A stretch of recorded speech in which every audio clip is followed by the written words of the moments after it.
damn it, she's starring in this movie, she looks beautiful, she has her whole life and career over. Here I am, you know, on part 4. You know, I've been in makeup for 6 hours. I've got, you know, things underneath my sweater. I've got wires running down my leg, hydraulics up my ass. A guy over here is going to baste me like a turkey with KY, jumping. They're going to say action, and I've got to come up with something. And, oh, wait a minute, I can use that envy of Lisa. Oh, great. And I remember that. Yeah, that's what I used back. Okay.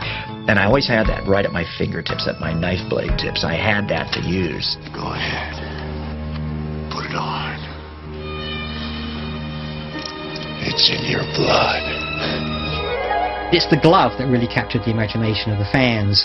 It's a wicked, vile killing machine, and yeah, in some of the films it has a life of its own as well.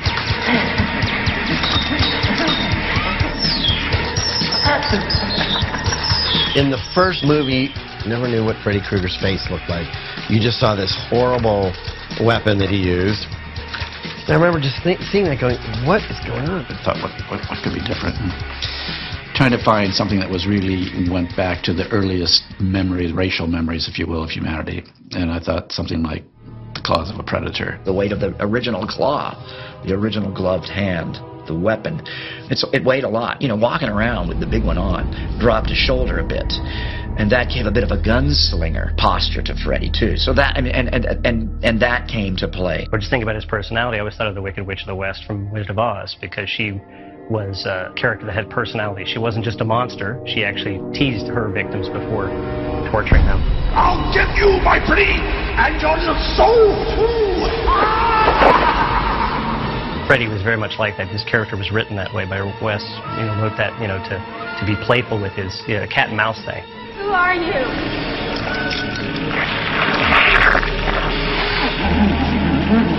Freddy violates the teenage girl's bedroom.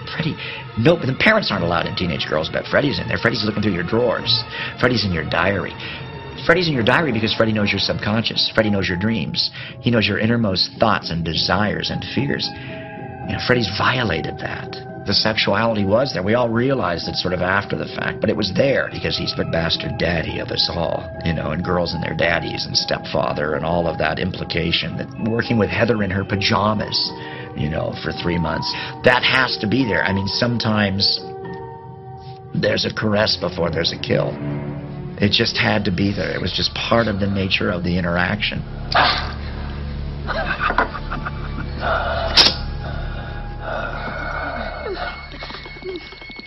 And then I started getting all this feedback from girls, all this sexual feedback. We'd put Freddy in bed a couple of times with these girls, you know, and I've always loved the idea that you roll over and there's Freddy next to you, because he's in that world with you. And but that can't be anything but sexual. It's just, it's part of the component. I say to all the feminists and all of the critics of the Nightmare on Elm Street movie, you know, there's always a woman warrior in every one of them, and she wins. She vanquishes Freddy. Freddy's weakness is his ability from movie to movie to movie to get his ass kicked by women.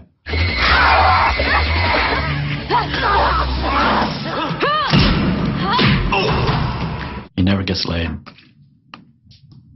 Think about it.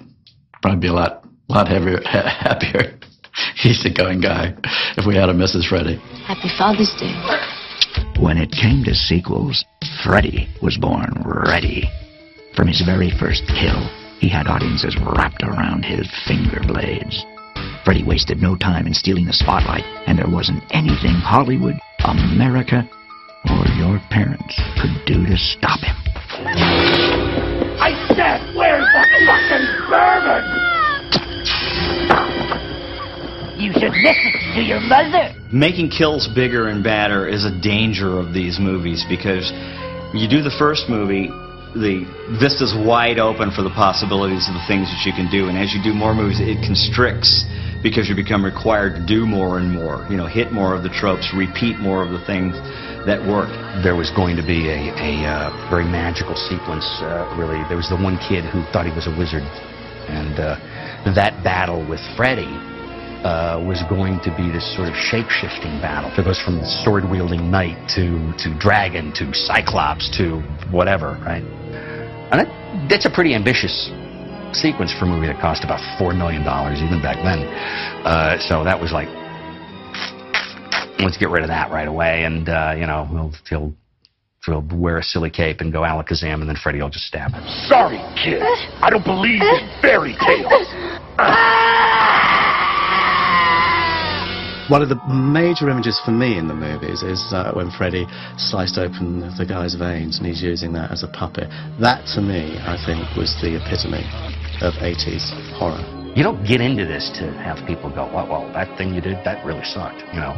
No, you get into this to try and please people, not to disappoint them or piss them off. So that it pleases so many people, I think is awesome. The kills got so big that by the time of Nightmare 5, I mean, where you have that motorcycle gag in Nightmare 5, I mean, that's totally into Giger territory, that's totally into Transformers territory, and all bets are off. Freddy can do anything. This boy feels the need for speed. The more outrageous and surreal I think Freddy became, How about this, Doc? the more I particularly liked him. I love soul food. I think we pushed it too far, and intentionally so. The fans loved Freddy's sense of humor and Freddy's personality. They loved it. Daddy's waiting for you, little girl. Shut the fuck up, man! With Freddy, he became this very flippant, very gag-orientated bogeyman that the kids and the fans and the audiences loved.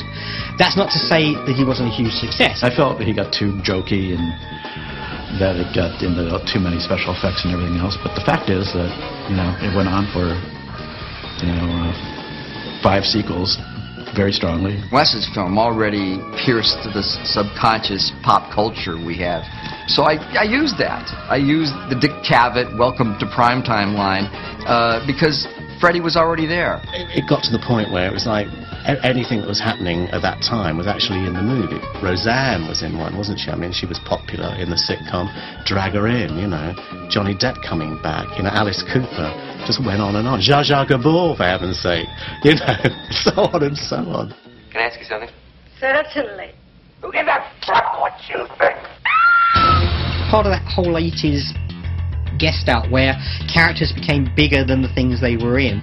And the thing about Freddy was America particularly took this child murderer, this serial killer, to their heart and made him a pop icon. Every one of those lines has become iconic. You know, I can't tell you. I probably have to sign, "Welcome to Prime Time, bitch," which I invented, which is my line, which is my coinage, 35 times a week. Nightmare on Elm Street, even as a phrase, has amazed me. I mean, I saw it.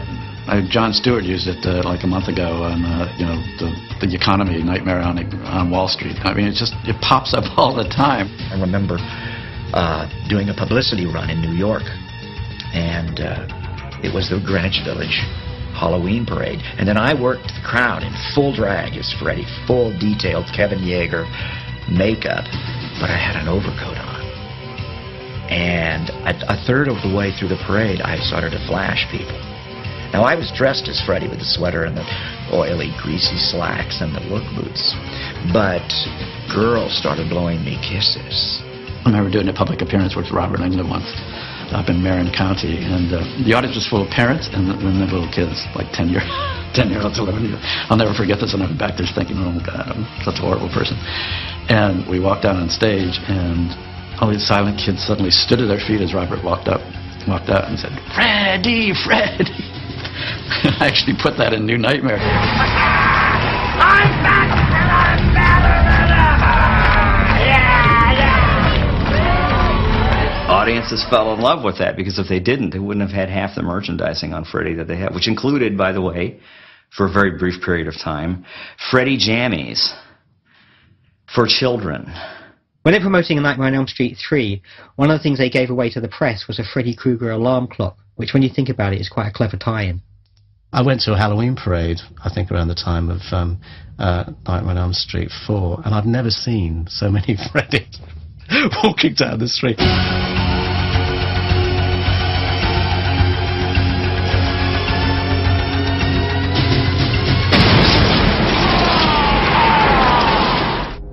Freddy's dead was supposed to be the final nail in his coffin. But New Line understood they couldn't keep their main boogeyman down. Freddy fed off fear, especially fear driven by box office receipts. And as Wes Craven came to realize, it was time for a new nightmare. I thought you killed Freddy off. Well, we did, but the fans, the fans, God bless them, they're clamoring for more. Bob came to me and said, we've killed Freddy, but we think maybe we'd like to do one more movie if you can think of a way of bringing him back. I only had a couple of weeks. I just went around and talked to everybody. I looked up Robert. I hadn't seen him in years, and talked to him, and I talked to Heather Langenkamp, who I'd seen a couple of times. And then it was just, I just had this sort of flash moment where it'd be really interesting to do a movie about all of us who had made the film. If the films had stopped and that it somehow profoundly affected our lives, that it released something because the story was not being told. You should see that. Too late. I'm almost there. Almost there. New Nightmare is my favorite in the franchise. I love playing ourselves or versions of ourselves, but I also like the what if Freddy's evil was so strong that it could permeate, reality, and he could actually get even and punish all of us who had made money and had great success off of his exploiting his evil and his story, and punish us just much like Freddy punishes, the vigilante parents that burned him alive.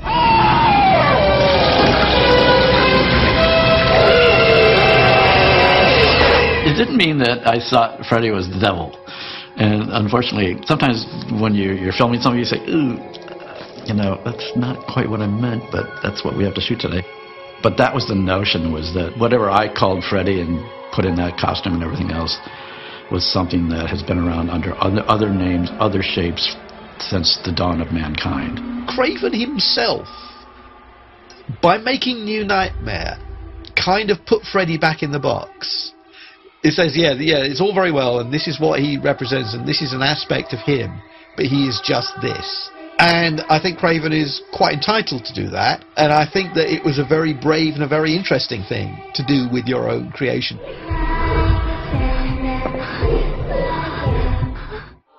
For almost 30 years, Freddy Krueger has kept us awake, stealing our secrets and turning our terrors against us in the most cruel and unusual ways. He proved monsters could be just as much fun as they were deadly. And, like our nightmares, he was too big and too bad for anyone to control. As crazy as it is, you can believe in the world of Elm Street. There was something beautiful about the limited budgets of the original Elm Street series, of the charisma that Robert Englund brought to that diabolical character. Freddy has become James Bond of horror films, so you have to treat him with that kind of cool, heroic appreciation. Of course, we still want him to be horrifically scary and all these things, but he is the hero he's the cult hero of the series. He's probably the first monster that really has a personality, a specific personality, and he relishes this revenge, predator haunt that he's on. Robert Englund stands up there with Boris Karloff, with Christopher Lee, go back to Lon Chaney, Anthony Perkins. These were actors who created indelible cultural icons that stay in our subconscious. It was Robert Englund who created that character. He is Freddy Krueger, and always will be Freddy Krueger. The role of Freddy Krueger will follow me, into my obituary column. Now I'm on to probably my third or fourth generation of fans, but I get now, more than ever, crayon drawings of Freddy by 8, 9, 10-year-old kids, over and over, because it's the nightmare. The nightmare is universal. I'm sort of proud to be part of it. I'm kind of proud to have created Freddy Krueger. I don't know quite exactly where he came from. Maybe he just used me as a portal to come in, But he's one of my favorite children. So, let this be a warning to those who sleep, a chance to dream. The only thing to fear is fear himself.